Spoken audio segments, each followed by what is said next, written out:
আল্লাহর নাজিল হওয়া কিতাব কোরআনুল কারীম দুনিয়ার সকল মানুষদেরকে 4 ভাগে ভাগ করেছে। এই দুনিয়াতে বর্তমানে 800 কোটি মানুষ বাস করে। এই 800 কোটি মানুষ সবাই এই 4 ক্যাটাগরির ভেতরে রয়েছে। আল্লাহর কিতাব কোরআন অনুযায়ী দুনিয়ার মানুষ হলো মোট 4 প্রকার। নাম্বার 1, 1 নম্বরে হচ্ছে মুমিন। নাম্বার 2, 2 নম্বরে হচ্ছে মুশরিক। 3 নম্বর হলো মুলহিদ মানে নাস্তিক। 4 নম্বর হলো মুনাফিক। আল্লাহর কোরআনের ভাষায় গোটা পৃথিবীর মানুষ হলো মোট কয় প্রকার? এই প্যান্ডেলের নিচে আমরা যারা আছি আমরা কিন্তু কেউ এই 4 কাতারের বাহিরে নাই। এমনকি দুনিয়ার মুসলমান, হিন্দু, বৌদ্ধ, খ্রিস্টান, ইহুদি, পৃথিবীর সকল ধর্ম, বর্ণ, গোত্র, জাতি গোষ্ঠীর লোকেরা এই 4 ক্যাটাগরির অন্তর্ভুক্ত। আসুন আমরা এই 4 শ্রেণীর পরিচয় এবং এই 4 শ্রেণীর মানুষদের পরিণতি আল্লাহর কোরআন থেকে জেনে নেই। 1 নম্বর হচ্ছে মুমিন। মুমিন কারা? উত্তর হলো আল্লাহ এবং রাসূলের উপরে ঈমান এনে ঈমানের পথে জীবন পরিচালনা করছে যারা, মুমিন হলো তারা। এবার প্রশ্ন হলো মুমিন যারা কোথায় যাবে তারা? কোরআনুল কারীমের 18 নম্বর সূরা সূরাতুল কাহফের 107 নম্বর আয়াত থেকে আল্লাহ বলছেন, ইন্নাল্লাযীনা আমানু ওয়া আমিলুস সালিহাতি কানাত লাহুম জান্নাতুল ফিরদাউসি নুজুলা। আল্লাহ তাআলা বলছেন নিশ্চয়ই ঈমান এনে নেকির কাজ করছে যারা, ঈমান এনে ঈমানের দাবি পূরণ করে নেক আমল করে যারা, 1 নম্বরের জান্নাত জান্নাতুল ফেরদাউসের ওয়ারিস হয়ে যাবে তারা। তাহলে বোঝা গেল মুমিন যারা জান্নাতুল ফেরদাউসের অধিবাসী হবে তারা। নাম্বার 2 নম্বর হচ্ছে মুশরিক। প্রশ্ন হলো মুশরিক কারা? একত্ববাদী রবের সঙ্গে শিরক করে যারা মুশরিক হলো তারা। এই দুনিয়াতে সকল মানুষকে যিনি পাঠিয়েছেন তিনি কে? মানুষের স্রষ্টাকে। মানুষ কি বান্দর থেকে এসেছে নাকি মানুষ থেকে এসেছে? পৃথিবীর প্রথম মানুষের নাম কি? আদম। আদম থেকে আল্লাহ বানিয়েছেন হাওয়া। এই জন্য আল্লাহ বলেছেন, ইয়া আইয়ুহান নাস, হে মানব জাতি, উবুদু রাব্বাকুম, তোমরা তোমাদের সেই রবের ইবাদত করো, আল্লাযী খালাকাকুম মিন নাফসিন ওয়াহিদা, যিনি তোমাদেরকে একটি মাত্র জীবন থেকে পয়দা করেছেন, ওয়া খালাকা মিনহা যাওজাহা, এবং আদম থেকে আল্লাহ তার স্ত্রী হাওয়াকে বানিয়েছেন। আদম হাওয়ার মাধ্যমে এই দুনিয়ার জগৎ সংসার যিনি বিস্তৃত করেছেন তিনি কি? এই দুনিয়াতে সকল মানুষ বানিয়েছেন কে?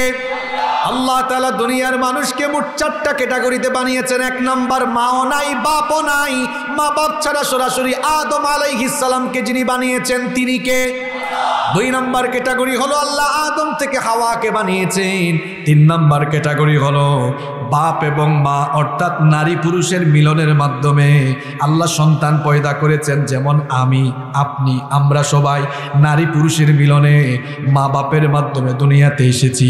বর্তমান দুনিয়াতে 800 কোটি মানুষ বাস করছে। এই 800 কোটি পৃথিবীর সংসার শুরু হয়েছিল মাত্র কয়জন দিয়ে? হাজার হাজার বছর আগে মাত্র 2 জন দিয়ে শুরু হয়েছিল। সেখান থেকে বাড়তে বাড়তে হয়ে গেছে 800 কোটি। এই হচ্ছে আল্লাহর মানুষ বানানোর 3 নম্বর ক্যাটাগরি। 4 নম্বর ক্যাটাগরি হলো বাপ নাই, শুধু মায়ের পেটে, পুরুষ ছাড়া একজন মহিলার পেটে আল্লাহ সন্তান দিয়েছেন। বলেন তো দুনিয়ার ওই একমাত্র মহিলার নাম কি?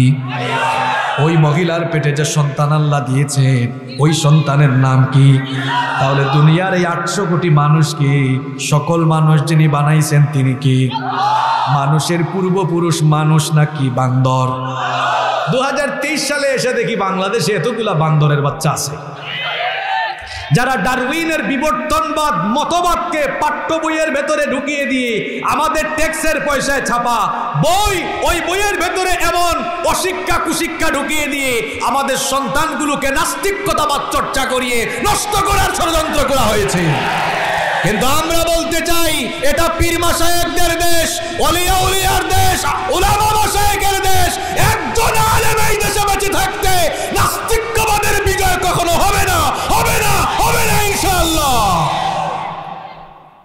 মানুষ মানুষের জাত, মানুষ মানুষ থেকে এসেছে। যারা কয় মানুষ তার পূর্বপুরুষ সৃষ্টির আদিতে শুরুতে বানর ছিল, শিম্পাঞ্জি ছিল, বিবর্তিত হয়ে এই পর্যায়ে এসেছে, তো তোরা তোদের জাতির ভাইদের সাথে থাকার জন্য চিড়িয়াখানায় গিয়ে বান্দরের সাথে থাক। যদি খাঁচা বানানোর পয়সা না থাকে এদেশের মুসলমান খাঁচা বানিয়ে দিবে, তোরা তোদের জাতি ভাইদের সাথে গিয়ে থাক। মানুষ মানুষের জাত, মানুষ বান্দরের জাত নয়। যারা বান্দরামি শিক্ষা ব্যবস্থা ঢুকাতে চায়, তোদের মা বাপ পূর্বপুরুষ বান্দর ছিল, আমাদের পূর্বপুরুষ বান্দর ছিল না। মাননীয় প্রধানমন্ত্রীকে ধন্যবাদ। আলেমদের প্রতিনিধি দল ওনার সাথে সাক্ষাতের পরে তিনি আশ্বস্ত করেছেন, তিনি নিজে অবাক হয়েছেন, স্বরাষ্ট্রমন্ত্রী পর্যন্ত অবাক হয়েছেন। তিনি বলেছেন, না আমরা তো বিশ্বাস করি মানুষ মানুষের জাতি। শিক্ষামন্ত্রী প্রথমে গরম গরম কথা বলল, প্রধানমন্ত্রীর সাথে দেখা হওয়ার পরে, আলেমরা প্রধানমন্ত্রীর সাথে দেখা করার পরে হয়তো প্রধানমন্ত্রী শিক্ষামন্ত্রীকে আদেশ দিয়েছেন, গলার আওয়াজ এখন নিচু হয়েছে। প্রধানমন্ত্রীকে আমরা ধন্যবাদ জানাই, তিনি আশ্বস্ত করেছেন বিতর্কিত বিষয় বাদ দেওয়া হবে। প্রধানমন্ত্রীকে আমরা আরেকটি দাবি করতে চাই, মাননীয় প্রধানমন্ত্রী, এদেশের উলামা মাশায়েখ তারা আপনাদের দুশ্মন নন। দেখেন, আপনার সাথে গিয়ে আলেমরা দেখা করে আপনাকে জানিয়েছেন, আপনিও আলেমদেরকে সম্মান করে বলেছেন বিষয়টি আপনি দেখবেন। কিন্তু আপনার কাছে আমাদের আরেকটি দাবি আছে, সেই দাবিটা হলো এই 91% মুসলমানের দেশে আমাদের দ্বীনি অনুভূতিতে আঘাত দিয়ে পাঠ্য বইয়ে এমন বিতর্কিত বিষয় যারা ঢুকিয়েছে, এরা শুধু মুসলমানদের শত্রু নয়, এরা এদেশের আওয়ামী লীগেরও শত্রু, সরকারেরও শত্রু। কেন এই কথা বললাম? কারণ ইলেকশনের আর কয়েক মাস আছে, জাতীয় নির্বাচনকে সামনে রেখে কয়েকটা তথাকথিত বুদ্ধিজীবী সরকারকে এবং আওয়ামী লীগকেও বিতর্কিত করতে চেয়েছে। এজন্য আমরা সরকারকে বলবো, আওয়ামী লীগকে বলবো, এই লোকগুলোকে ধরে আইনের আওতায় এনে দৃষ্টান্তমূলক শাস্তি দিতে হবে, দিতে হবে, দিতে হবে। এত বুদ্ধি হয়েছে, বুদ্ধি হইতে হইতে মাথার মাঝখানের চুল সব পড়ে গেছে। কি জাতের বুদ্ধিজীবী? এই বুদ্ধিজীবীরা ঢুকাইছে কি এখন বইয়ের ভেতরে? আপনারা ছোটবেলায় কি শিখেছেন? আপনারা শিখেছেন, সকালে উঠিয়া আমি মনে মনে বলি, সারাদিন আমি যেন ভালো হয়ে চলি, আদেশ করেন যাহা মোর গুরুজনে, আমি যেন সেই কাজ করি ভালো মনে। আপনারা ছোটবেলায় শিখেছেন, আমি হব সকালবেলার পাখি, সবার আগে কুসুম বাগে উঠবো আমি জাগে। আপনারা ছোটবেলায় পড়েছেন, আমাদের দেশে হবে সেই ছেলে কবে, কথায় না বড় হয়ে কাজে বড়। আমরা সুন্দর সুন্দর কবিতা পড়েছি, এই সুন্দর ফুল সুন্দর ফল, মিঠা নদীর পানি, খোদা তোমার মেহেরবানি। কাজী নজরুলের সেই কবিতা পড়েছি আমরা, চল চল চল ঊর্ধ্ব গগনে বাজে মাদল, নিম্নে উতলা ধরণী তল, অরুণ প্রাতের তরুণ দল, চল রে চল রে চল। কি সুন্দর সুন্দর কবিতা ছোটবেলায় আমরা পড়েছি। জসিমউদ্দিনের সেই কবিতা তো আপনারা সবাই পড়েছেন। নাতি এসে জসিমউদ্দিনকে বলছে, দাদু ভাই আপনি এই কবরের কাছে প্রতিদিন আসেন কেন? কেন এখানে এসে এত কাঁদেন? জসিমউদ্দিন কবিতা লিখে ফেলেছেন, ওইখানে তোর দাদির কবর, ডালিম গাছের তলে 30 বছর ভিজায় রেখেছি দুই নয়নের জলে। এগুলা শিখেছি। প্রতিটা কবিতায় শিক্ষা আছে না নাই? এটা কোনো রাজনৈতিক বিষয় নয়। আমার সামনে আমার আওয়ামী লীগের ভাইয়েরা আছেন, বিএনপির ভাইয়েরা, জাতীয় পার্টি, জামাত, হেফাজত, চরমুনাই, অনেক দলের মানুষ এসেছেন। এটা রাজনৈতিক মঞ্চ নয়, এটা কোরআনের মঞ্চ, এটা কোরআনের মাহফিল। আমি আপনাদের সবাইকে বলতে চাই, ভাই আপনারা এক একজন এক এক দল করেন ঠিক আছে, কিন্তু আপনাদের সবার পরিচয় আপনারা মুসলমান। আপনারা কি চান না আপনাদের সন্তানরা ভালো কিছু শিখুক? আপনারা তো ছোটবেলায় শিখছেন ভালো জিনিস, এখন আপনাদের কুলামায়াদেরকে কি শেখানো হয়? আগডুম বাগডুম ঘোড়াডুম সাজে, হাট্টিমা টিম টিম, তারা মাঠে পারে ডিম, তাদের খাড়া দুটো শিং। এটা যে লিখছে, আমি যদি হেরে পাইতাম, আমি জিজ্ঞেস করতাম, তুই এটা লিখার আগে কই বোতল খাইছিলি? এটা লিখার আগে তুই কি ডেট ওভার গাঞ্জা খাইছিলে? পাগলের পাগল। আপনারা বলেন তো লিখছেটা কি? হাট্টিমা টিম টিম, তারা মাঠে পারে ডিম, হেদার আবার খাড়া নাকি দুটা শিং। শিং আছে এমন প্রাণীর ডিম পারে? চেয়ারম্যান সাহেব আপনি শুনছেন এরকম প্রাণীর নাম? গরু ডিম পারে, ছাগল ডিম পারে, বলদ ডিম পারে। যে এই ধরনের কবিতা লিখেছে বলদের চাইতেও খারাপ। আপনারা যারা যে দল করেন সব ভুলে যান, ভুলে গিয়ে এখন বলেন তো, আমাদের ট্যাক্সের পয়সায় ছাপানো বইয়ে আমাদের সন্তানরা ভালো কিছু শিখুক, দলমত নির্বিশেষে। আমরা চাই কি চাই না? এজন্য মাননীয় প্রধানমন্ত্রীকে আমরা অনুরোধ করব, যে আপনি শিক্ষা কমিশনে শিক্ষাক্রম এবং পাঠ্যসূচিতে কিংবা শিক্ষা কমিশনে যাদেরকে দায়িত্ব দিয়েছেন সেখানে দেশের বরেণ্য আলেমদেরকে তাদের সাথে দায়িত্ব দিন, যাতে করে আধুনিক শিক্ষা আর দ্বীনি শিক্ষার সমন্বয়ে একটা সুন্দর কারিকুলাম হয়, যাতে করে আমাদের এই দেশের বাচ্চাগুলো আমাদের পরবর্তী প্রজন্ম ভালো কিছু শিখতে পারে। এটা কি রাজনৈতিক দাবি নাকি দলমত নির্বিশেষে সবার দাবি? সবার দাবি, এটা ঠিক আছে তো? চলেন আমরা জায়গায় ফিরে যাই। কোরআন মানুষকে কয় ভাগে ভাগ করেছে? 1 নাম্বার বলেছিলাম, খায়া ফেলছেন নাকি? 1 নাম্বার মুমিন যারা জান্নাতে যাবে তারা। 2 নাম্বার হচ্ছে মুশরিক। মুশরিক কারা? এই দুনিয়াতে আল্লাহর সঙ্গে শিরক করছে যারা। সবাই বলেন তো, দুনিয়াতে সকল মানুষকে যিনি পাঠিয়েছেন তিনি কি? আল্লাহ তাআলা দুনিয়ার মানুষদেরকে পাঠিয়েছেন কেবলমাত্র তার গোলামির জন্য। সেই একত্ববাদী রবের গোলামি বাদ দিয়ে সেই রবের সঙ্গে যারা শিরক করে তারা হলো মুশরিক। মুশরিক যারা জাহান্নামী হলো তারা। রব্বুল আলামিন বলেছেন, ইন্নাহুম মান ইউশরিক বিল্লাহি ফাকাদ হারামাল্লাহু আলাইহিল জান্নাতা ওয়া মাওয়াহুন নার। আল্লাহ তাআলা বলেছেন, নিশ্চয়ই আল্লাহর সাথে শিরক করে যারা জাহান্নামের অধিবাসী হয়ে যাবে তারা। তাহলে মুশরিক যারা কোথায় যাবে তারা? 3 নম্বর হলো মুলহিদ। মুলহিদ মানে হলো সংশয়বাদী নাস্তিক, যারা স্রষ্টার অস্তিত্বে বিশ্বাস করে না, যারা বলে দেয়ার ইজ নো গড, স্রষ্টা বলতে কেউ নাই, যারা আল্লাহর অস্তিত্বে বিশ্বাস করে না, এগুলা মাইন্ডসেরও কোনো জাত না, এগুলা অমাইন্সের জাত। কথাটা আমার নয়, আল্লাহ কোরআনে বলেছেন উলাইকা কাল আনআম। দেখেন আল্লাহ বলেছেন এরা মানুষ নয়, এরা হলো 4 পায়া জানোয়ারের মতো। আল্লাহ এতটুকু বলে শেষ করেন নাই, আল্লাহ বলেছেন বালহুম আদাল। নাস্তিক আর সংশয়বাদী লোকেরা 4 পায়া জানোয়ারের চাইতে আরো নিচের ক্যাটাগরির বলেছেন কে? নাস্তিক যারা, সংশয়বাদী যারা বিনা হিসাবে জাহান্নামী হবে তারা। এদেরকে জাহান্নামী কি এদেশের হুজুররা বানাইছেন না আল্লাহ বানিয়েছেন? এই হলো 3 নাম্বার 4। 4 নাম্বার হলো মুনাফিক। মুনাফিক কারা? ঈমান আনার পরে ঈমানের বিপরীত জীবনযাপন করে যারা। মুনাফিক হলো, মুনাফিক কিন্তু হিন্দুর ভেতরে নাই, বৌদ্ধ খ্রিস্টান ইহুদির ভেতরে মুনাফিক নাই। কেউ যদি বলে হুজুর আমি হিন্দু দেখব, প্রচুর পরিমাণ হিন্দু দেখব, কোথায় যাব? আমি বলবো এই তো আমাদের পার্শ্ববর্তী দেশ ভারতে চলে যান, সেখানে কোটি কোটি হিন্দু আছে না নাই? কেউ যদি কয় হুজুর আমি খ্রিস্টান দেখব, তো বলবো আমেরিকা ইংল্যান্ডে যান। কেউ যদি বলে হুজুর আমি বৌদ্ধ দেখব, কোথায় যাব? বলবো মিয়ানমার অথবা চীনে চলে যান। কেউ যদি কয় হুজুর আমি ইহুদি দেখব, কোথায় যাব? বলবো ইসরায়েলে চলে যান। কেউ যদি কয় হুজুর আমি মুনাফিক দেখতাম, কোন দেশে যাইতাম? না গো ভাই, বাংলাদেশে কেন? এই প্রশ্নের উত্তর হলো যেখানে মুসলমান আছে সেখানেই মুসলমানের বেশ ধরে মুনাফিক লুকিয়ে আছে। আল্লাহই জানে এই সমাবেশের মধ্যেও থাকতে পারে। কারণ মুনাফিক তার কপালে লেখা নাই আমি মুনাফিক, তার পিঠের মধ্যে লেখা নাই আমি মুনাফিক, সাইনবোর্ড লাগায় হাঁটে না। কারণ মুনাফিক তো আমার আপনার মতো টুপি লাগায়, মুনাফিক আমার আপনার মতো দাড়িও রাখে, জুব্বাও পরে, পাঞ্জাবিও পরে।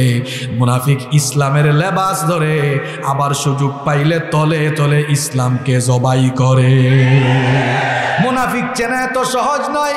সবার সামনে এসে বলবে আমরা ইসলামের পক্ষের লোক, অথচ তলে তলে ইসলামের গুড়া শেকড়টা কেটে ফেলে। এইরকম উপরে উপরে ইসলামের লেবাস ধরে তলে তলে ইসলাম জবাইয়ের কাজ করে যারা, মুসলমান নামের খাঁটি মুনাফিক হলো তারা। তাহলে মুনাফিক যারা কোথায় যাবে তারা? মাশাআল্লাহ, এক্সপার্ট শ্রোতা, এক্সপার্ট জায়গা মতো ওয়াজ করছে আজকে।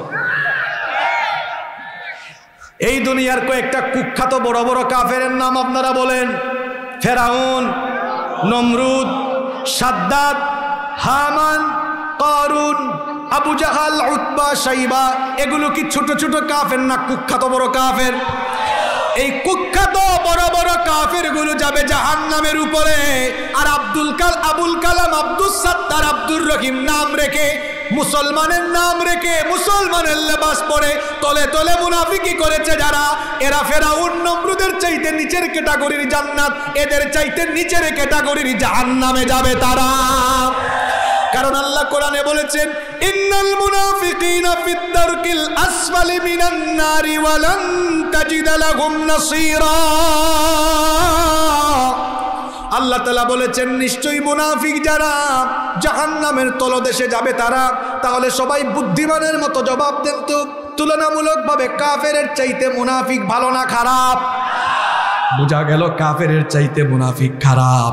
দেখেন আল্লাহ তাআলা আমাদের হেদায়েতের জন্য একটা কিতাব দিয়েছেন, কিতাবের নাম হলো আল কোরআন।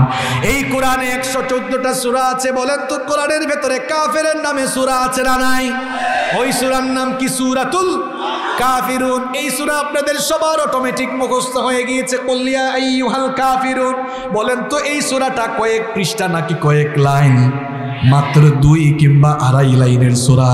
এবার বলেন তো কোরআনে কারিমে মুনাফিকের নামে সূরা আছে না নাই? সূরার নাম হলো সূরাতুল মুনাফিকুন। এই সূরাটা বলেন তো কয় পৃষ্ঠা? 1.5 পৃষ্ঠা। কয় পৃষ্ঠা? এই যে বুঝে নেন আপনি, কাফেরের পরিচয় দিতে আল্লাহ লাগছে 2-3 লাইন, আর মুনাফিকের পরিচয় দিতে আল্লাহ লাগছে 1.5 পৃষ্ঠা। এখান থেকেই বোঝা যায় কাফেরের চাইতে মুনাফিকগুলো খারাপ। কারণ যুগে যুগে ইসলামের ক্ষতি কাফেরদের চাইতে মুনাফিকরা করেছে, কম না বেশি? কাফেরদেরকে চেনা যায় কারণ তারা সরাসরি ইসলামের বিরোধিতা করে, কিন্তু মুনাফিক চেনা যায় না। কারণ মুনাফিক তলে তলে লুকোচুরি করে ইসলামের বিরোধিতা করে। মুনাফিকি রূপটা বড় খারাপ রোগ। হিন্দুর ভেতরে মুনাফিক নাই, কারণ ওই বেটা তো এমনি মুশরিক। বৌদ্ধ, খ্রিস্টান, ইহুদি এদের ভেতরে মুনাফিক নাই, কারণ তারা মুশরিকের কাতারে। মুনাফিক আছে শুধু একটা ধর্মের ভেতরে, তারা কারা? এখন যেই রূপ মুনাফিকির, যেই রূপ থাকলে জাহান্নামের তলদেশে যেতে হয়, ওই রূপ থেকে আমার আপনার সবাইকে বেঁচে থাকার দরকার আছে না নাই? কারণ আপনি যদি নামাজ পড়েন, রোজা রাখেন, হজ করেন, যাকাত দেন, কিন্তু মুনাফিকের স্বভাব যদি আপনার ভেতরে থেকে যায়, নামাজ, রোজা, হজ, যাকাত, দান, সদকা সব আমল বরবাদ হয়ে যাবে। মুনাফিকের রোগ নিয়ে মরলে জাহান্নামের তলদেশে যাওয়া লাগবে। কথাটা কার? এই জন্য আল্লাহ রসুলের সাহাবীরা পর্যন্ত মুনাফিকের রোগ থেকে বাঁচার জন্য কত সচেতন থাকতেন। ওমর রাদিয়াল্লাহু আনহুর নাম আপনারা জানেন কি জানেন না? আরে ওমর রাদিয়াল্লাহু আনহুর শান শুনেন, তার মর্যাদার কথা শুনেন। ওমর রাদিয়াল্লাহু আনহুর ব্যাপারে নবীজি বলেছেন, আসমানের মধ্যে মহাশূন্যে কত তারকা আছে, সেগুলো যেমন কিয়ামত পর্যন্ত গুনে গুনে শেষ করা যাবে না। আমার ওমর মুসলমান হওয়ার পরে কত যে নেক আমল করেছে, তার নেকির পরিমাণ কিয়ামত পর্যন্ত গুনে গুনে কেউ শেষ করতে পারবে না। যে ওমরের মর্যাদার ব্যাপারে নবীজি বলেছেন, লা নাবিয়্যা ওয়ালা রাসূলা মিন বাদি, আমার পরে কোনো নবীও আসবে না, আমার পরে কোনো রাসূল আসবে না। লাউ কানা নাবিয়্যাম মিন বাদি লাকানা ওমর, আমার পরে কেউ যদি নবী হয়ে আসতো, তাহলে আমার পরে আমার ওমর আমার পরে নবী হয়ে যেত। সেই ওমর রাদিয়াল্লাহু আনহু, তিনি একবার আবু হুযায়ফা ইবনুল ইয়ামান রাদিয়াল্লাহু আনহুর কাছে গেলেন। আবু হুযায়ফা ইবনুল ইয়ামান রাদিয়াল্লাহু আনহুকে সাহিবু সিররুন নবী, নবীজির গোপন কথার ভান্ডার বলা হতো, কারণ নবীজি গোপন গোপন কথাগুলো তার কাছে বলে গিয়েছেন। আল্লাহু আকবার। ওমর রাদিয়াল্লাহু আনহু অর্ধ দুনিয়া শাসন করেছেন। তার সময়ে যখন কোনো মানুষের লাশ আনা হতো, তিনি বলতেন, দেখো তো জানাজার নামাজে আবু হুযায়ফা ইবনুল ইয়ামান এসেছেন কিনা। আবু হুযায়ফা ইবনুল ইয়ামান যদি জানাজায় আসতেন, তিনি জানাজা পড়তেন। আবু হুযায়ফা ইবনুল ইয়ামান জানাজায় না আসলে তিনি জানাজা পড়তেন না, কারণ তিনি ভালো করেই জানতেন মদিনার মুনাফিকদের লিস্টগুলো নবীজি তার কাছে বলে গিয়েছেন। মুনাফিকদের জানাজায় মোমেন কখনো হাজির হবে না, নিষেধ করেছেন কে? আল্লাহ তাআলা আয়াত নাজিল করে নিষেধ করেছেন। ঘটনাটা একটু পরে বলছি। একবার ওমর রাদিয়াল্লাহু আনহু আবু হুযায়ফা ইবনুল ইয়ামান রাদিয়াল্লাহু আনহুকে গিয়ে বললেন, ও ভাই আবু হুযায়ফা ইবনুল ইয়ামান, নবীজি তো মক্কার, নবীজি তো মদিনার সকল মুনাফিকদের লিস্ট তোমার কাছে দিয়ে গিয়েছেন। আমি তোমার কাছে আজকে একটা জিনিস চাইবো, একটা প্রশ্ন করব, দয়া করে উত্তর দিও। আর নবীজি যদি নিষেধ করে যান, তাহলে আকারে ইঙ্গিতে হলেও আমাকে অন্তত বুঝাই দিও। তিনি বললেন, আমিরুল মুমিনিন, আপনি হচ্ছেন মুসলমান রাষ্ট্রের প্রধান, আপনি আমার কাছে অনুরোধ করবেন কেন? আপনি প্রশ্ন করেন। তিনি বললেন, না, নবীজি যদি কোনো কথা রেখে যান, আমি রাষ্ট্রপ্রধান হলেও ওই কথার উপরে আমি অমরের কোনো কথা চলতে পারে। কিরকম শাসক তারা ছিলেন? তিনি বললেন, ভাই বলো তো, মদিনার সকল মুনাফিকদের নাম তো নবীজি তোমাকে বলে গিয়েছেন, দয়া করে আমাকে বলো ওই লিস্টের মধ্যে আমি অমরের নামটা কেউ ঢুকে গিয়েছে নাকি? কোন অমর? যে উমর দুনিয়াতে থেকে জান্নাতের সার্টিফিকেট পেয়েছেন সে অমর বলছেন, ভাই বলো ওই মুনাফিকের লিস্টে কি আমার নাম ঢুকে গেল নাকি? এই কথা শুনে আবু হুযায়ফা ইবনুল ইয়ামান রাদিয়াল্লাহু আনহু কেঁদে ফেললেন। কেঁদে দিয়ে বললেন, কি করে এই লিস্টে আপনার নাম থাকবে? কারণ আপনি জান্নাতের সুপারিশপ্রাপ্ত একজন সাহাবী। তিনি বললেন, ভাই এরপরে অত ভয় হয়, কখন জানি মুনাফিকি স্বভাব ঢুকে গিয়ে লিস্টে আমার নাম চলে যায়। যদি চলে যায় জানতে চাইলাম এই জন্য, এখনো তো বেঁচে আছি, নিঃশ্বাস নিচ্ছি, এখনো তওবা করে সুপথে আসার সুযোগ আছে।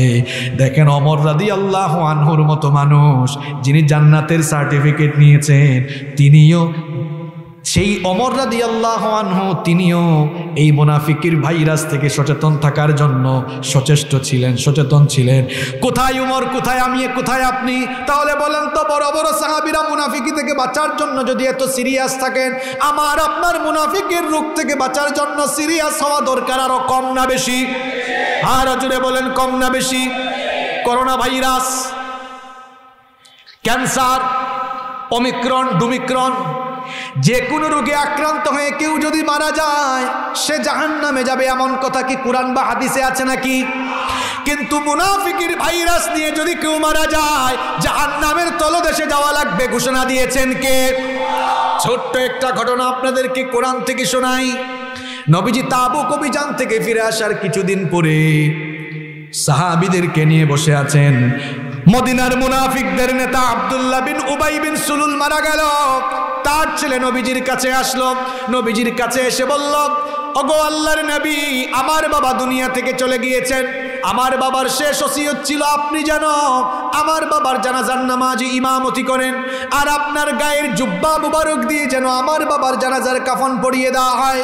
এই কথা শুনে নবী করিম সাল্লাল্লাহু আলাইহি ওয়াসাল্লাম যখন আব্দুল্লাহ বিন উবাই বিন সুলুলের জানাজার দিকে রওনা দিবেন, সামনে ওমর রাদিয়াল্লাহু আনহু গিয়ে বাধা দিলেন। বেশ কয়েকটি জায়গায় ওমর রাদিয়াল্লাহু আনহু একা সিদ্ধান্ত নিয়েছেন, আর ওমর রাদিয়াল্লাহু আনহুর সিদ্ধান্তের পক্ষে আল্লাহ কোরআনের আয়াত নাজিল করে ওমরের পক্ষে রায় দিয়েছেন।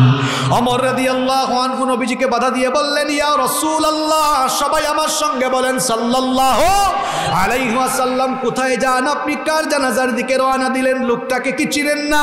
উহুদের ময়দান থেকে 300 সৈন্য নিয়ে ভেগে গিয়েছে। যতদিন সে বেঁচে ছিল ততদিন সে তলে তলে মুসলমানদের ক্ষতি সাধন করেছে। সে গোপনে গোপনে কাফের মুশরিকদের সাথে আতাত করে মুসলমানদের ক্ষতি সাধনের চেষ্টা করেছে। আব্দুল্লাহ বিন উবাই বিন সুলুলের উত্তরসূরি, তার চরিত্র ধারণকারী লালনকারী লোকেরা এখনো দুনিয়াতে আছে, যারা স্বার্থের জন্য, ক্ষমতার জন্য বাহিরের দেশ থেকে বুদ্ধি এনে মুসলমানদের স্বার্থ বিরোধী, দেশ বিরোধী কাজে ঝাঁপাইয়া পড়ে। ওমর রাদিয়াল্লাহু আনহু বাধা দিলেন, তার জানাজায় আপনি যাইয়েন না। নবীজি বললেন, ওমর তুমি কেন বাধা দাও? আমার রব তো আমাকে এখনো বাধা দেন নাই। নবীজি চলে গেলেন। চলে যাওয়ার পরে নবীজি তার মুখের লালা থুতু মুবারক আব্দুল্লাহ বিন উবাই বিন সুলুলের গায়ের মধ্যে মেখে দিলেন, যাতে করে তার এই দেহ জাহান্নামের আগুন পুরাইতে না পারে। নবীজি তার নিজের জুব্বা মুবারক দিয়ে জুব্বা মুবারক দিয়ে আব্দুল্লাহ বিন উবাই বিন সুলুলের কাফনের কাপড়ের ব্যবস্থা করলেন। এরপরে নবীজি নিজেই যখন জানাজার নামাজে ইমামতিতে দাঁড়াবেন, আর আল্লাহ বরদাস্ত করলেন না। কোরআনুল কারীমের 9 নম্বর সূরা সূরাতুত তাওবা এর 80 নম্বর আয়াত নাযিল হয়ে গেল। জিবরিল এসে বললেন, ও নবী দাঁড়ান, কার নামাজের জানাজায় আপনি ইমামতি করবেন? আল্লাহ আমার কাছে আল্লাহ আমাকে আয়াত দিয়ে পাঠিয়েছেন। শুনেন, আয়াত নাজিল হয়ে গিয়েছে, ইস্তাগফির লাহুম আও তাস্তাগফির লাহুম ইন তাস্তাগফির লাহুম 70 মাররাতান ফালা ইয়াগফিরাল্লাহু লাকুম। আপনি যদি এই মুনাফিকটার জন্য একবার দুইবার নয়, আপনি নবী হয়েও যদি এর জন্য 70 বার আল্লাহর কাছে মাফ চান, আল্লাহর সিদ্ধান্ত হলো সে এবং তার স্বভাবের মুনাফিক যারা দুনিয়াতে পরবর্তীতে আসবে, মুনাফিকদেরকে কখনোই আল্লাহ ক্ষমা করবেন না। খুব খুব খেয়াল করে ঘটনাটা শুনেন। কোন নবী, যে নবী হাত তুললেই আল্লাহ দোয়া কবুল করে ফেলেন। এই যে আমরা কাবা শরীফের দিকে চেহারা ঘুরাইয়া নামাজ পড়ি, কাবা শরীফের আগে আমাদের কিবলা ছিল বাইতুল মুকাদ্দাস। নবী করিম সাল্লাল্লাহু আলাইহি ওয়াসাল্লাম মক্কা থেকে মদিনায় হিজরত করে যাওয়ার পরে নবীজি নামাজ পড়ছেন বাইতুল মুকাদ্দাসের দিকে মুখ করে, কিন্তু নবীজির দিল চায়, মন চায় তিনি যেন কাবা শরীফের দিকে মুখ করে নামাজ আদায় করেন, দিলের চাওয়া, মনের চাওয়া। কিন্তু হাত উঁচু করে আল্লাহকে বলছেন না। বলেন তো, দিল দিয়ে যেটা চাচ্ছেন, মনে মনে যেটা চাইছেন, সেটা জানেন কি? আল্লাহ তাআলা আয়াত নাজিল করলেন। নবীজি 2 রাকাত পড়েছিলেন বাইতুল মুকাদ্দাসের দিকে মুখ করে। আল্লাহ আয়াত নাজিল করে দিলেন, কদ নারা তাকাল্লুবা ওয়াজহিকা ফিস সামা। ও নবী, আপনি যে বারবার আকাশের দিকে মুখ করছেন, আপনি তো, আমি সেটা দেখেছি। আপনার মনের চাওয়া পূরণ করে দিলাম। ফালানুওয়াল্লিয়ান্নাকা কিবলাতান তারদাহা ফাওয়াল্লি ওয়াজহাকা শাতরাল মাসজিদিল হারাম। এক্ষুনি আপনার চেহারা ঘোরাইয়া মসজিদে হারামের দিকে করে নেন। যে নবী হাত তোলা লাগে না, মনে মনে চাইলেই দোয়া কবুল করেন কে? সেই একই নবী মুনাফিকের বেলায় দোয়া করছেন। আল্লাহ বলছেন, নবী এখন বেজায়গায়, অজাগা কুজায়গায় হাত তুলেছেন, দোয়া কবুল করা হবে না। কারণ আল্লাহর সিদ্ধান্ত হলো, মুসলমানের লেবাস ধরে, মুসলমানের বেশভূষা ধরে দুনিয়াতে মুনাফিকি করে ইসলামের ক্ষতি করে বিদায় নিয়েছে যারা, নবী, রাসূল, পয়গম্বর, পীর, মাশায়েখ, কারো দোয়া আল্লাহ মুনাফিকদের জন্য কবুল করবেন না। তাহলে বোঝা গেল মুনাফিকের রোগ এত খারাপ। এই রোগ নিয়ে মরে কেউ যদি কবরে যায়, দুনিয়ার সমস্ত আলেমরা হাত তুললে, আরে আলেমদের চাইতে তো নবী রাসূল বড়, নবী রাসূলের হাত আল্লাহ ফিরাইয়া দিয়েছেন। বুঝা গেল আলেমদের হাতও সেখানে কবুল হবে না। তাহলে মুনাফিকির যেই রোগ নিয়ে গেলে জাহান্নামের তলদেশে যাওয়া লাগবে, সেই ভাইরাস থেকে আমাদের সবার বেঁচে থাকার দরকার আছে না নাই? 11:30 হয়ে গেছে। আমি যদি আরো 20-30 মিনিটে মুনাফিকের কিছু খাসলত নিয়ে কথা বলি, মন দিয়ে শুনবেন তো? লাইনে তুলছি। আবার প্রশ্ন হলো, হুজুর এই যে এতক্ষণ ধরে আপনি বলতেছেন মুনাফিকি রোগ খারাপ, এটা খারাপ ভাইরাস, কিন্তু মুনাফিক চিনব কেমনে, কিংবা মুনাফিকের কি কি রোগ আছে? মুনাফিকের আলামত তার স্বভাব চরিত্র কোরআন হাদিসে স্পষ্টভাবে বলা হয়েছে। এই স্বভাব চরিত্র যদি কারো মধ্যে থাকে, আবার আপনারা এই যে আমাদের আজিম ভাই সহ কমিটিতে যারা আছেন সবাইরে ধইরেন না যে আজিম ভাই কোত্থেকে কোন একটা হুজুর ধরে আনছেন, সত্য কথা আমারে বলে গেল। আমি কি আপনাদেরকে চিনি না আপনাদেরকে। এখন যে কথাগুলো বলবো সেগুলো আমরা হেদায়েতের মানসিকতায় শুনবো ইনশাআল্লাহ। যদি কোনো একটা কথা আমার নিজের চরিত্রের সাথে মিলে, আমি বললাম আমি তওবা করে ফেলব। আপনাদের সাথে মিললে আপনারা তওবা করতে পারবেন না? যে আজিম ভাই চলে এসেছেন, খুব কষ্ট করেছেন মাহফিলের জন্য, আল্লাহ আমার আজিম ভাইকে কবুল করেন। মুনাফিকের বেশ কিছু খাসলতের কথা আমি বলবো। এই স্বভাবগুলো আমাদের যে কারোর সাথে মিলে গেলে আমরা সংশোধন হয়ে যাব ইনশাআল্লাহ। চলেন আমরা শুরু করি। পারলে পয়েন্টগুলো নোট করবেন, মুখস্থ করে ফেলবেন। নাম্বার 1, মুনাফিকের 1 নাম্বার চরিত্র হলো, মুনাফিকগুলো হয় দ্বিমুখী নীতি স্বভাবের। এরা হলো দ্বিমুখী স্বভাবের লোক। এরা মুখ দিয়ে বলে একটা, কিন্তু করার বেলায় করে আরেকটা। রব্বুল আলামিন কোরআনুল কারীমের 2 নম্বর সূরা সূরাতুল বাকারা এর 8 নম্বর আয়াতে বলছেন, ওয়া মিনান নাসি মান ইয়াকুলু আমান্না বিল্লাহি ওয়া বিল ইয়াউমিল আখির ওয়া মা হুম বিমুমিনিন। কথাগুলো কার? আল্লাহ বলছেন, আর মানুষের মধ্যে এমন কিছু লোক আছে যারা বলে আমরা আল্লাহ আর আখিরাতের উপর ঈমান এনেছি। মুখ দিয়ে এরা ঈমান আনার কথা বললেও বাস্তব জীবনে ঈমানের দাবি পূরণ করে না। ঈমানের দাবি হলো নামাজ পড়া, ঈমানের দাবি হলো রোজা রাখা, ঈমানের দাবি হলো হজ করা, ঈমানের দাবি হলো সামর্থ্যবান হলে যাকাত দেওয়া, ঈমানের দাবি হলো সত্য পথে চলা, ঈমানের দাবি হলো হেদায়েতের পথে চলা। ঈমান এনেছে এটা বলার পরে দেখা যায় ঈমানের বিপরীত জীবন যাপন করে। এমনকি ঈমানের বিপরীত জীবন যাপন করতে গিয়ে মুসলমানদের স্বার্থ বিরোধী কাজেও জড়াইয়া পড়ে। মুখ দিয়ে বলে ঈমান এনেছি, কিন্তু তার জীবনে নামাজ নাই। মুখ দিয়ে বলেছে আমি ঈমান এনেছি, অথচ দেখা যায় আল্লাহর নামে স্লোগান নাই। চামচামি করতে করতে এই নেতা ওই নেতার নামে স্লোগান আছে না নাই? মুখ দিয়ে বলে আমি ঈমান এনেছি, কিন্তু ঈমানের একটা দাবিও পূরণ করে না। মুখ দিয়ে বলে আমি ঈমান এনে ফেলেছি, মুখ দিয়ে বলে আমি আল্লাহর বিরুদ্ধে রসুলের বিরুদ্ধে কাজ করব না, কিন্তু সুযোগ পাইলে তলে তলে আল্লাহর বিরুদ্ধে রসুলের বিরুদ্ধে কাজ করে। এই রকম করে মুখে মুখে উপরে উপরে ইসলামের কথা বলে তলে তলে ইসলাম বিরোধী কাজ করে যারা, মুসলমান নামের মুনাফিক হলো। নাম্বার 2, 2 নম্বর মুনাফিকের 2 নম্বর স্বভাব হলো মুনাফিক মার্কা লোকেরা হয় ধোঁকাবাজ।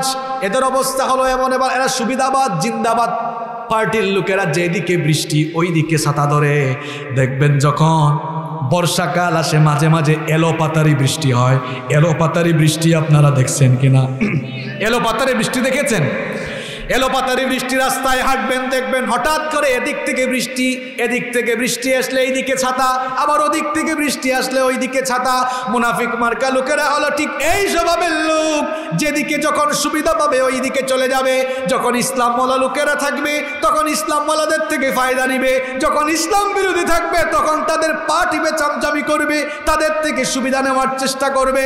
ঠিক এইভাবে সুবিধাবাদ জিন্দাবাদ পার্টির লোক যারা মুনাফিক, সেই লোকেরা, সেই সকল লোকেরা মুসলমান নামের মুনাফিক।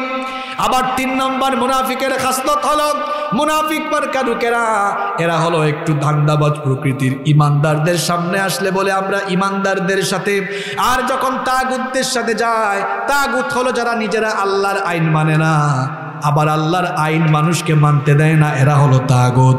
মুনাফিক মার্কা স্বভাবের লোকেরা হলো এরা ইমানদারদের সামনে আসলে ইমানদারদেরকে খুশি রাখার চেষ্টা করে, আবার শয়তান কিংবা তাগুতদের দূষরদের সামনে গেলে তাদেরকেও খুশি রাখার চেষ্টা করে। রব্বুল আলামিন কোরআনুল কারীমের 2 নম্বর সূরা সূরাতুল বাকারা এর 14 নম্বর আয়াতে বলেছেন, ওয়া ইযা লাকুল্লাযীনা আমানু ক্বালু আমান্না ওয়া ইযা খালাউ ইলা শায়াতিনিহিম ক্বালু ইন্না মাআকুম ইন্নামা নাহনু মুস্তাহজিউন। কথাটা কার? আল্লাহ বলছেন, আর যারা ইমানদারদের সামনে আসলে বলে ভাই আমরা তোমাদের সাথে আছি, আবার শয়তানদের সামনে গেলে বলে শয়তানের সঙ্গী সাথীদের সামনে আমরা তোমাদের সাথে আছি। আরো ক্লিয়ার করে বুঝায় দেয় মুনাফিক মার্কা লোক হলো তারা যারা দেখবেন মাহফিলের প্যান্ডেলে এসে কোরআন প্রেমিক লোকদেরকে বলে ভাই আমরা আপনাদের সাথে আছি, আবার যদি এলাকায় নাচ গানের কনসার্ট হয় ওখানে গিয়ে সভাপতির চেয়ার দখল করে বলে ভাই আমরা তোমাদের সাথে আছি। বুঝলাম না, লোকটা এই দিকেও থাকে ওই দিকেও থাকে, সব দিকে থাকে যারা মুসলমান নামের মুনাফিক হলো তারা। ইমানদারকেও খুশি রাখতে চায়, আবার ইমান বিরোধীদেরকেও খুশি রাখতে চায়। ইমানদারদের সামনে গিয়ে বলে ভাই আমরা তোমাদের সাথে আছি, আবার গায়ক নায়ক, গায়ক গায়িকা, নায়ক নায়িকা এদেরকেও গিয়া খুশি রাখে, এই দিকেও যায় ওই দিকেও যায়। আর একজন মুমিন কখনো এক জবানে 2 কথা বলতে পারে? এক মুমিন কখনো 2 পথে চলতে পারে না, কারণ পথ হলো 2টা। একটা হচ্ছে ফারিকুন ফিল জান্নাহ, একটা জান্নাতের পথ, আর একটা হচ্ছে ওয়া ফারিকুন ফিস সাঈর, আর একটা জাহান্নামের পথ। মুমিন কখনো জান্নাত জাহান্নাম উভয় পথে হাঁটতে পারে না। মুমিন জান্নাতের পথে হেঁটে যাকে পেতে চাইবে তিনি কে? এই জন্য মুমিন স্বভাবের লোক যারা, তারা কখনো আল্লাহর পথ থেকে বিচ্যুত হয় না। কিন্তু মুসলমান নামের মুনাফিকি স্বভাবের লোক যারা, এরা দ্বিমুখী নীতি গ্রহণ করে 2 পথে 2 নৌকায় পা দেয়, এই দিকেও যায় ওই দিকেও যায়।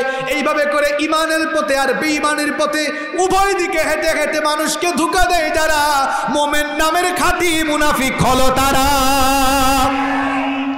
নাম্বার 4, পয়েন্টগুলো মনে রাখতেছেন? আমি দ্রুত বলে চলে যাচ্ছি। নাম্বার 4, 4 নম্বর মুনাফিক হলো তারা মানুষ দেখানো কাজ করে যারা, লোক দেখানো কাজ করে যারা মুনাফিক হলো তারা, মুনাফিকি স্বভাবের লোকেরা যে কোনো কাজ, যে কোনো আমল এরা আল্লাহর সন্তুষ্টির চাইতে মানুষের থেকে বাহবা নেওয়ার জন্য, মানুষকে দেখানোর জন্য করে থাকে। রব্বুল আলামিন কোরআনুল কারীমের 4 নম্বর সূরা সূরাতুন নিসা এর 142 নম্বর আয়াতে বলেছেন, ইন্নাল মুনাফিকিনা ইউখাদিউনাল্লাহা ওয়া হুয়া খাদিউহুম ওয়া ইযা কামু ইলাস সালাতি কামু কুসালা ইউরাউনান নাসা ওয়া লা ইয়াযকুরুনাল্লাহা ইল্লা কালিলা। আল্লাহ তাআলা বলছেন নিশ্চয়ই মুনাফিক মার্কা লোকেরা আল্লাহকে ধোঁকা দিতে চায়, অথচ তারা জানে না এ দ্বারা নিজেরাই তারা ধোঁকাগ্রস্ত হচ্ছে। আল্লাহ বলেছেন এদের স্বভাব হলো ওয়া ইযা কামু ইলাস সালাতি কামু কুসালা, এরা যখন নামাজে দাঁড়ায় অলস ভাবে তারা নামাজে দাঁড়ায়, এরা যখন নামাজে দাঁড়ায় ইউরাউনান নাস, মানুষকে দেখাবার জন্য নামাজে দাঁড়ায়, আল্লাহকে খুশি করার জন্য খুশুবের সাথে এরা নামাজ আদায় করে না। এ ধরনের নামাজই কিন্তু আমি নিজেও দেখেছি, বিশেষ করে নির্বাচন আসলে এই রকম নামাজই আরো বেশি দেখা যায়। এই মসজিদে ঢুকেছে আসরের নামাজ পড়তে, আসরের নামাজ থেকে বের হইয়া 1 কিলো সামনে গিয়ে দেখে আরেক মসজিদে নামাজ বাকি আছে, নামাজে ঢুকে যায়। তো তার দলের লোকজন বলে কি ব্যাপার স্যার, একটু আগেই নামাজে গেলেন, কয় এখন অবস্থা খারাপ, নির্বাচনের টাইম, যতবার সুযোগ পাও ততবার পড়ো। এরকম আছে না নাই? এই যে নামাজে দাঁড়াইলো আল্লাহকে খুশি করার জন্য না মানুষকে দেখানোর জন্য। কিছু মানুষ তো এমন আছে সারা জীবন সারা বছর টুপি নাই, পাঞ্জাবি নাই, ইসলামের লেবাস নাই, কিন্তু নির্বাচন আসলে পরে আসে না নাই। তবে হ্যাঁ, যারা সংশোধন হওয়ার জন্য পড়ে ভালো কথা, কোনো অসুবিধা নাই, কিংবা যারা সব সময় পড়ে তো ঠিক আছে, কিন্তু কেন শুধু কিছু কিছু সময়ে পড়েন? তাহলে কি ধোঁকা দেওয়ার জন্য পড়েন নাকি? যে কোনো কাজ করতে হবে মানুষকে দেখানোর জন্য নয়, যাকে খুশি করার জন্য করতে হবে, তিনি কি? মুনাফিক স্বভাবের লোক যারা, আল্লাহ বলছেন এরা যে কোনো আমল করে মানুষ দেখাবার জন্য নামাজে দাঁড়াবে, মানুষ দেখাবার জন্য নামাজে যাবে, মানুষ দেখাবার জন্য। বহু মানুষ আছে দেখবেন ঠিক মতো নামাজে যায় না, কিন্তু মনে করেন এমন কোনো অনুষ্ঠানে গিয়েছে, এমন কোনো এলাকায় গিয়েছে, সবাই নামাজে দাঁড়াইছে, সে যদি নামাজে না দাঁড়ায় তো লোক কি বলবে, মানুষজন কি বলবে? অজু থাকুক আর না থাকুক, কয় আল্লাহু আকবার। এই যে লোকটা নামাজে দাঁড়াইলো আল্লাহর ভয়ে নাকি মানুষের ভয়ে? এই রকম মানুষ দেখানোর কাজ করে যারা মুমিন নয়, মুনাফিক হলো। এমনকি আমরা অনেক কাজ করি দেখা যায় মানুষ দেখানোর জন্য, যেমন অনেক টাকা পয়সার মালিক, লোকজন কথা বলবে আমি কেন এত টাকার মালিক হয়ে হজ করলাম না, মানুষের মুখ বন্ধ করার জন্য হজে গেল। মানুষের দিলের খবর একজন জানেন, তিনি কে? যদি আপনার দিলের মধ্যে এটা থাকে মানুষের ভয় থেকে, লজ্জা থেকে বাঁচার জন্য হজ করেছেন, মনে রাখবেন এই হজটা কবুল হবে না, কারণ আপনি হজ করেছেন আল্লাহর জন্য নয়, মানুষকে দেখাবার জন্য, ঠিক কিনা? এই রকম করে আমরা অনেকে আছি দান সৎকাও করি মানুষকে দেখাবার জন্য। অনেক সময় আমরা দেখা যায় যেখানে দান করলে মানুষ বাহবা দিবে, তাকবীর দিবে, সেখানে দান করি। যেখানে দান করলে কেউ খবর পাবে না সেখানে আমরা দান করি না। তবে গোপন গোপন দানের পাশাপাশি মাঝে মাঝে প্রকাশ্যেও দান করা ভালো, কারণ প্রকাশ্যে আপনি কোথাও দান করলে হয়তো আপনার দানের কারণে অন্যান্য মানুষও উৎসাহিত হতে পারে।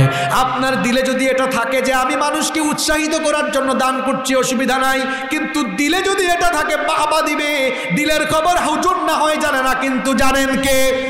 দিলে যদি মানুষের বাহবা নেওয়া উদ্দেশ্য থাকে, মনে রাখবেন যে রোগে ধরা খাইছেন রোগের নাম কি? আর জোরে বলেন। তাহলে বলেন লোক দেখানো কোনো কাজ আমরা করব না, আমরা সমস্ত আমল যার জন্য করব তিনি কে? আসতে বলবেন না, জোরে বলেন তিনি কে? আপনারা কি ক্লান্ত হয়ে গেলেন নাকি? আল্লাহ তাআলা বলেছেন কুল ইন্না সালাতি ওয়া নুসুকি ওয়া মাহইয়ায়া ওয়া মামাতি লিল্লাহি রাব্বিল আলামিন। আল্লাহ বলছেন ও নবী আপনি বলুন আমার নামাজ, আমার কুরবানি, আমার হায়াত, আমার মৌত, জীবন মরণ সব কিছু যার জন্য নিবেদিত তিনি কে? এরপরে মুনাফিকের 5 নাম্বার স্বভাব হলো, মুনাফিকদের অন্তরগুলো হলো রোগাক্রান্ত, এদের অন্তরগুলো বক্র বাঁকা হয়ে গিয়েছে, অন্তরের মধ্যে মুনাফিকের রোগ দেখা দিয়েছে। আল্লাহ বলছেন ফি কুলুবিহিম মারাদুন ফাযাদাহুমুল্লাহু মারাদা ওয়া লাহুম আযাবুন আলীমুম বিমা কানু ইয়াকযিবুন। আল্লাহ বলছেন এদের অন্তর হলো রোগাক্রান্ত, যে রোগে এদেরকে ধরছে এই রোগের নাম হলো নিফাকের রোগ। আর এই রোগে তো খারাপ রোগ, এই রোগ নিয়ে কবরে যাবে যে জাহান্নামে পূর্বে সে আল্লাহ তাআলা তার নবীর কাছে আয়াত নাজিল করেছেন, বাশশিরিল মুনাফিকিনা বিআন্না লাহুম আযাবান আলীমা। আল্লাহ আয়াত নাজিল করেছেন সূরা নিসার 138 নম্বর আয়াত। আল্লাহ বলেছেন ও নবী আপনি দুনিয়ার মানুষকে বলে দেন মুনাফিকি ভাইরাস নিয়ে মরবে যারা, জাহান্নামের কঠিন আযাব ভোগ করবে তারা। জাহান্নামের কঠিন আযাব থেকে কারা কারা বাঁচতে চাই দু হাত তুলে দেখান। লিল্লাহি তাকবীর, লিল্লাহি তাকবীর। হাতগুলো নামান। তাহলে মুনাফিকের রূপ থেকে বাঁচার দরকার আছে না নাই? কয়টা পয়েন্ট বলছি? কষ্ট হচ্ছে? আর 5-7 মিনিট থেকে যাবে না? শুনেন বাকি পয়েন্টগুলো আমি দ্রুত বলছি যেন আপনাদেরকে কষ্ট না দিই, বলে আরো বিস্তারিত বলতাম। নাম্বার 6 নাম্বার হলো মুনাফিকি স্বভাবের লোকেরা হয় ফাসাদ সৃষ্টিকারী, বিশৃঙ্খলা গন্ডগোল সৃষ্টিকারী। এরা যেখানেই সুযোগ পায় সেখানেই গন্ডগোল লাগায়। এমনকি এরা মাহফিলে সুযোগ পাইলেও গন্ডগোল লাগায়। মাহফিলে যারা আসে সবাই কিন্তু ভালো মানুষ আসে না। দেখবেন মাহফিলে আইসা মাহফিল থেকে যাওয়ার সময় একটা পেস লাগাইয়া দিয়া চলে যায়, যাতে করে মাহফিলের পরিবেশটা নষ্ট হয়ে যায়, আছে না নাই? আল্লাহ তাআলা বলছেন ওয়া ইযা কিলা লাহুম লা তুফসিদু ফিল আরদি ক্বালু ইন্নামা নাহনু মুসলিহুন।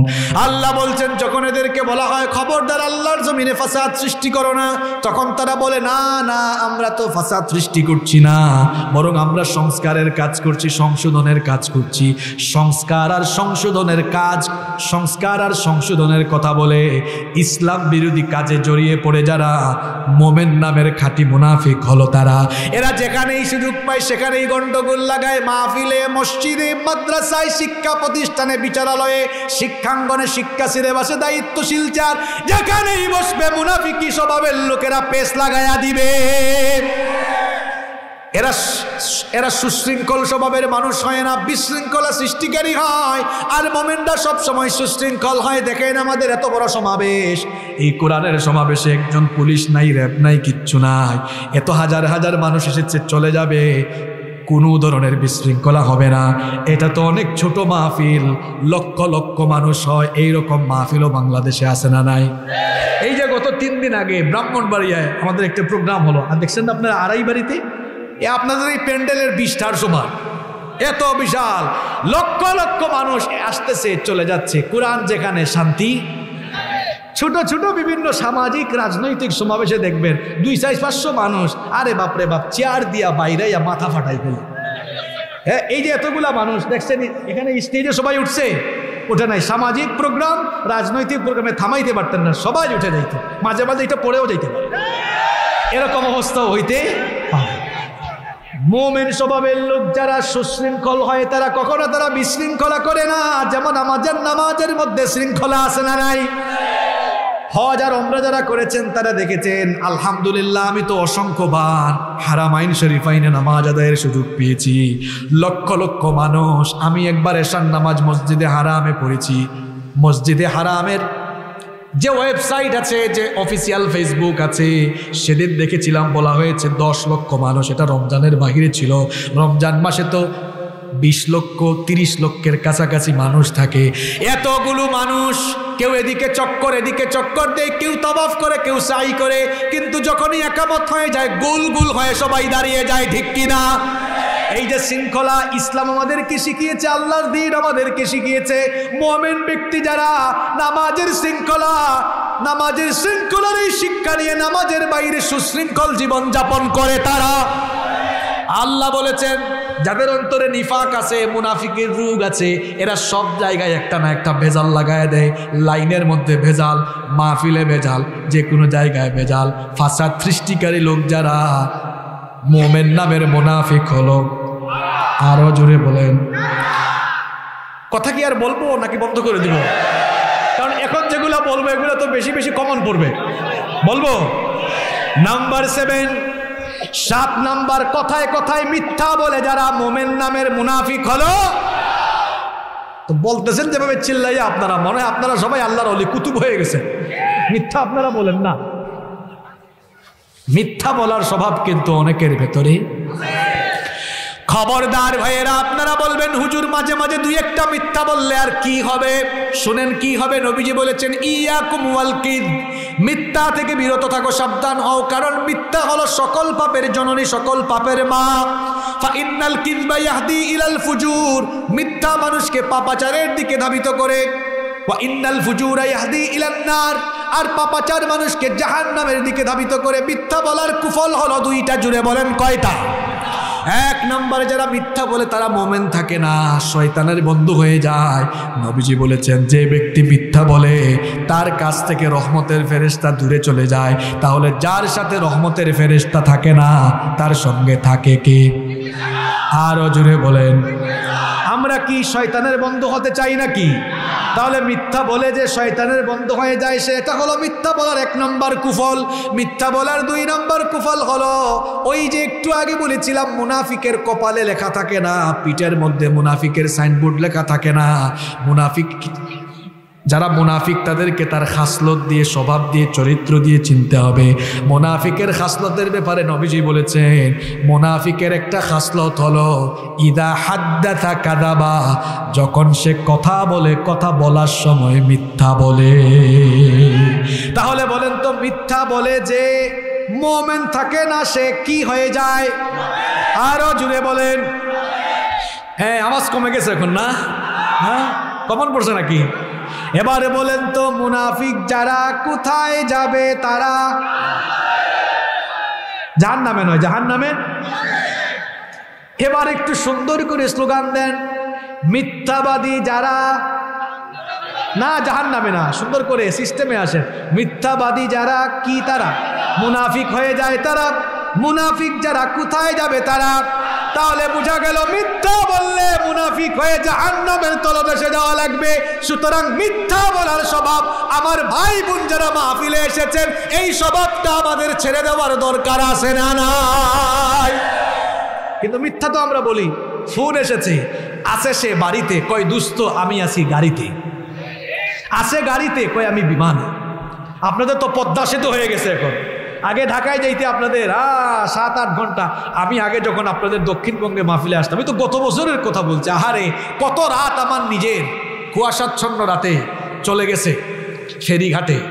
অনেক উন্নয়ন হয়েছে আলহামদুলিল্লাহ। পদ্মা সেতু হয়, দক্ষিণাঞ্চলের মানুষ, বিশেষ করে আপনারা অনেক উপকৃত হয়েছেন, ঠিক কি না?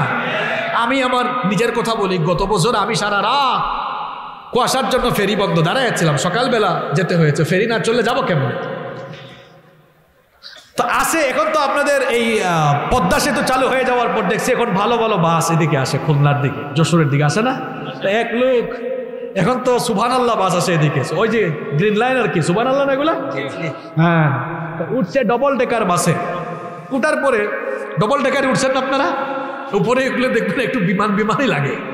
তো উঠছে উপরে, আপার ডেকে উঠছে। দোস্ত কল দিছে, কিরে দোস্ত কোথায়? কয় দোস্ত এখন আমি বিমানে আছি। যে ফোন দিছে হে কিন্তু আবার বিমানে উঠছে। কয় দোস্ত বিমান তো আকাশে উঠলে মোবাইলের নেটওয়ার্ক চলে যায়, তুই নেটওয়ার্ক পাইলে কেমনি রে? তো মিথ্যা বললে এভাবে ধরাও খেয়ে যাওয়া। মিথ্যা বলতে বলতে আমরা কত খারাপ হয়েছি জানেন? আমরা আমাদের সন্তানদের সামনেও মিথ্যা বলি। এক বাবা সন্ধ্যাবেলা বাড়িতে এসেছে, এসে দেখলো তার ছেলে খাতার মধ্যে কি জানে লিখতেছে। জিজ্ঞেস করলো, বাবা তুমি খাতায় কি লেখো দেখি। বাচ্চা খাতা দিয়েছে, বাবা দেখে খাতার মধ্যে লিখেছে এমন এমন লেখা, লেখার সাইজ ঠিক নাই, হ্যান্ড রাইটিং ভালো না। বাবা বলল, তুমি আমার সন্তান, আমার হ্যান্ড রাইটিং এত ভালো, তুমি আমার ছেলে, তোমার হ্যান্ড রাইটিং ভালো না কেন? দাও খাতা আমার কাছে, আমি 2 লাইন লিখে দেই। তুমি আমার হ্যান্ডরাইটিং সিস্টেম দেখি তুমি এটা কপি করার চেষ্টা করো, তোমার হাতের লেখা সুন্দর হবে। এখন বাপ খাতায় লিখে দিয়েছে সত্য মানুষকে মুক্তি দেয়, মিথ্যা মানুষকে ধ্বংস করে। লিখে দিয়া ছেলেকে বলছে নে বাপ টেবিলে বসে প্র্যাকটিস কর।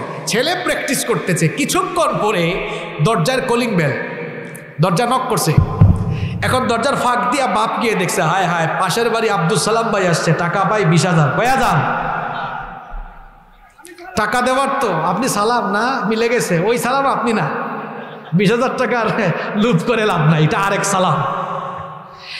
তো বলতেছে বাবা তোমার চাচা তো আমার কাছে টাকা পায়া বাড়িতে আইয়া পড়ছে, একদম যাও দরজাটা খুলে দিয়ে ফাঁকে দিয়ে আস্তে করে বলবা আব্বু বাসায় নাই। তো বাপ যদি পাকনা হয়, পাকনার ঘরে তো হবেও আরেকটা পাকনা। বাপ যখন ছেলেকে বলছে বাবা দরজার ফাঁক দিয়ে বলো আব্বু বাসায় নাই, ছেলে কয় আব্বা যান খাতার মধ্যে এটা কি, খাতার মধ্যে এটা কি লিখছেন? নিজের হাতে তো লিখছেন সত্য মানুষকে মুক্তি দেয়, মিথ্যা মানুষকে ধ্বংস করে। বাবা এবার ছেলের মাথায় হাত দেয়, কয় বাবারে খাতার লিখা খাতায় থাকুক, এখন তুই আগে আমার এইটা বইলা নাজার দে। কি বললেন? এরকম মিথ্যার ছড়াছড়ি বাচ্চাদের সামনে মা বাপ মিথ্যা বলে, আছে না নাই? এটা তো বাপ হয়ে মা হয়ে নিজের বাচ্চাকে আমরা নিজেরা ধ্বংস করি। খবরদার ছেলে মেয়েদের সাথে এভাবে মিথ্যা বলে ছেলে মেয়েদেরকে মিথ্যা বলা শিখাইয়েন না। তাহলে মুনাফিকের 7 নম্বর স্বভাব আমরা জানলাম। মুনাফিক মার্কা লোকেরা মিথ্যা বলে, আমরা মিথ্যা বলবো না, সত্য কথা বলবো। রাজি আছেন তো? নাম্বার 8 নম্বর হলো মুনাফিক যারা ওয়াদা করলে ওয়াদা ভঙ্গ করে তারা। মুনাফিক মার্কা লোকেরা ওয়াদা কখনো ঠিক রাখতে পারে না। এই জন্য নবীজি বলেছেন ওয়াইদা ওয়াদা আখলাফা। মুনাফিকের স্বভাব হলো সে যখন ওয়াদা করে ওয়াদা ঠিক রাখে না, ওয়াদা ভঙ্গ করে। আপনি কাউকে ওয়াদা দিয়েছেন, ওয়াদা ঠিক রাখেন। যদি ওয়াদা পালন করতে না পারেন তার কাছে যান, গিয়ে আপনি তাকে বুঝায়া বলেন। এমনও হতে পারে কারো কাছ থেকে আপনি টাকা পয়সা ধার নিয়েছেন, সময় মতো দিতে পারছেন না, ওয়াদা করেছিলেন ভাই আগামী জুমা পরে দিয়ে দিব। আমাদের সমাজে তো অনেক মানুষ এরকম আছে যারা টাকা নেয়, নেওয়ার সময় বলে ভাই আগামী 2 জুমা পরে দিয়ে দিব। বলছিল 2 জুমা পরে, কিন্তু চলে গিয়েছে 20 জুমা, খবরও নাই। আছে না নাই? মানুষ চিনা যায় তার সাথে সফর করলে কিংবা তার সাথে লেনদেন করলে। বলেন মানুষকে চিনতে হলে কয়টা কাজ করতে হবে? 1 নম্বর সফর করতে হবে, অথবা 2 নম্বর তার সাথে লেনদেন করতে হবে। আপনার কাছ থেকে টাকা নিল, সময় মতো দিল না, আপনি তাকে চিনে যাবেন সে কোন জাতের মানুষ। ও ভাই ওয়াদা ঠিক রাখবেন। টাকা যদি দিতে না পারেন তাকে গিয়ে বলেন কলিজার টুকরা ভাই আমার, আমি তো সময় নিয়েছিলাম 2 জুমা, কিন্তু আমার অবস্থা একটু খারাপ, দয়া করে আরো কয়েকটা দিন সময় দেন। বলেন তো ভাওতাবাজি না করে এভাবে যদি যান, আপনার উপরে আপনার ভাই কি বেজার হয়ে যাবে নাকি? ওয়াদা করে ওয়াদা ভঙ্গ করা যাবে না, কারণ ওয়াদা ভঙ্গ করা মুমিনের কাজ নয়, এটা হলো মুনাফিকের কাজ। এমনকি আমরা ইলেকশনের আগেও বেশি বেশি ওয়াদা করি, এটা করে ফেলবো, ওইটা করে ফেলবো। যেটা পারবেন না সেটা বলবেন না, কারণ আপনি ওয়াদা করার পরে সেটা যদি না করেন আপনার নিজের লস। দুনিয়া কিন্তু আমাদের থাকার জায়গা নয়, সবাই চলে যাব। কেন রে ভাই? ওয়াদা করে ওয়াদা ভঙ্গ করে মুনাফিক হয়ে নিজের ক্ষতি করছেন। ওয়াদা করব ততটুকু, পালন করতে পারবো যতটুকু, তাহলে আমরা নিজেরা সেফ থাকতে পারবো। আমরা নিজেদেরকে সেফ রাখতে চাই কি চাই না? এজন্য ওয়াদা করলে ওয়াদা পালন করব, ওয়াদা কখনো আমরা ভঙ্গ করব। এরপরে নাম্বার 9 নম্বর মুনাফিক যারা আমানতের খেয়ানতকারী হয় তারা। আমানতের খেয়ানত 2 জিনিসের আলামত। সবাই বলেন আমানতের খেয়ানত কই জিনিসের আলামত? টায়ার্ড হয়ে গেছেন নাকি? আমানতের খেয়ানত কই জিনিসের আলামত?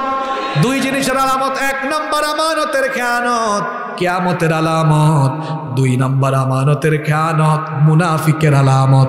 নবীজিকে সাহাবীরা একদিন প্রশ্ন করেছিলেন মাতাসা, ওগো আল্লাহর নবী কিয়ামত কখন হবে? নবীজি বললেন ইদা দুইয়াতিল আমানাতি ফান্তাজিরিস সাআ।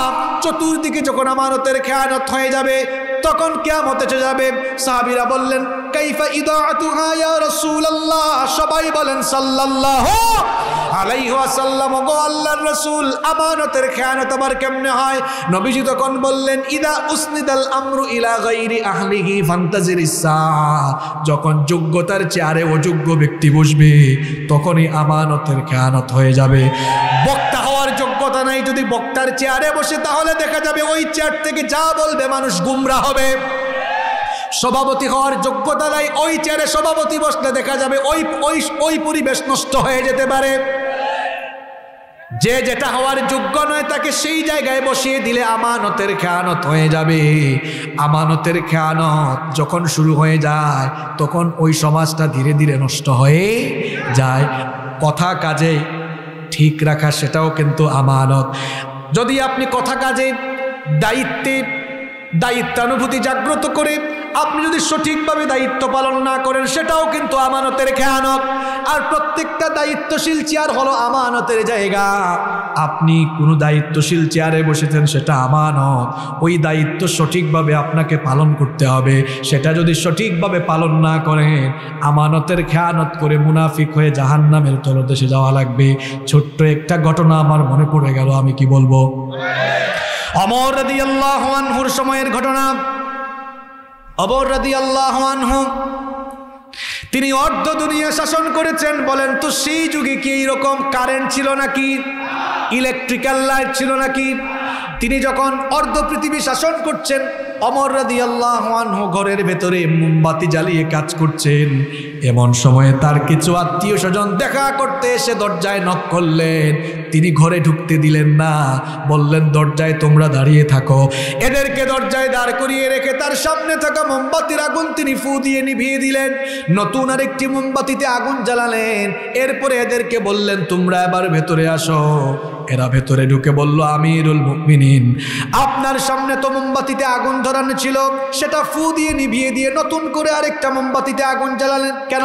তিনি তখন বললেন দেখো, তোমরা আসার আগ পর্যন্ত আমি রাষ্ট্রের টাকায়, জনগণের টাকায় কেনা মোমবাতির আগুন জ্বালিয়ে রাষ্ট্রের কল্যাণে, জনগণের কল্যাণে কাজ করছিলাম।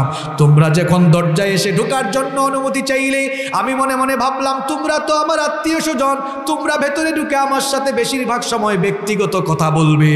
আমি চিন্তা করলাম রাষ্ট্রের টাকায়, জনগণের টাকায় কেনা মোমবাতির আগুন জ্বালিয়ে আমি যদি আমার আত্মীয় স্বজনের সাথে ব্যক্তিগত কথা বলি, জনগণের সম্পদ নষ্ট হবে, রাষ্ট্রের সম্পদ নষ্ট হবে, আমানতের খেয়ানত হবে, আখিরাতে কিয়ামতে আল্লাহর কাছে জবাব দেওয়া লাগবে। এই ভয়টা যখন কলিজায় ঢুকে গেল তখন আমি রাষ্ট্রের টাকায়, জনগণের টাকায় কেনা মোমবাতির আগুন ফু দিয়ে নিভিয়ে দিয়ে নিজের টাকায় কেনা মোমবাতির আগুন জ্বালিয়ে তোমাদের সাথে কথা বলছি। আল্লাহু আকবার। এরকম সমাজ চাইলে আমাদের সবাইকে কোরআনের সমাজ বানানোর জন্য ঐক্যবদ্ধ হতে হবে। সবকিছু তো দেখা শেষ, বাকি আছে আল কোরআনের বাংলাদেশ। আমরা কোরআনকে শুধু মসজিদ মাদ্রাসায় আর মাহফিলে দেখতে চাই নাকি কোরআনের রাজ কায়েম দেখতে চাই? কোরআনের শাসন যদি আমরা পেয়ে যাই অশান্তি থাকবে না, শান্তি আসবে। এজন্য আমাদের সবাইকে কোরআনের শাসন প্রতিষ্ঠার জন্য কোরআনের আন্দোলনে শামিল হয়ে যেতে হবে। আলহামদুলিল্লাহ বাংলাদেশের মানুষ যেভাবে কোরআনমুখী হচ্ছে, এই দেখেন আপনাদের এই যশোরে একটা মানুষকে টাকা দেওয়া হয় নাই, পয়সা দেওয়া হয় নাই, কাউকে এখানে খাবার দাবার দেওয়া হবে না, বিরিয়ানির প্যাকেটও দেওয়া হবে না। নিজের গাটের পয়সা খরচ করে অনেকে না খেয়ে এখানে ছুটে এসেছে আল্লাহর কোরআনের আকর্ষণে। সুতরাং যে দেশের মানুষ এতটা কোরআনকে ভালোবাসে, দিনকে ভালোবাসে, মানুষের কোরআনমুখী দিনমুখী এই পরিবেশ জানান দিচ্ছে আগামীর বাংলাদেশ কোরআনের বাংলাদেশ, আগামীর বাংলাদেশ ইসলামের বাংলাদেশ, আগামীর বাংলাদেশ আলেম উলামার বাংলাদেশ।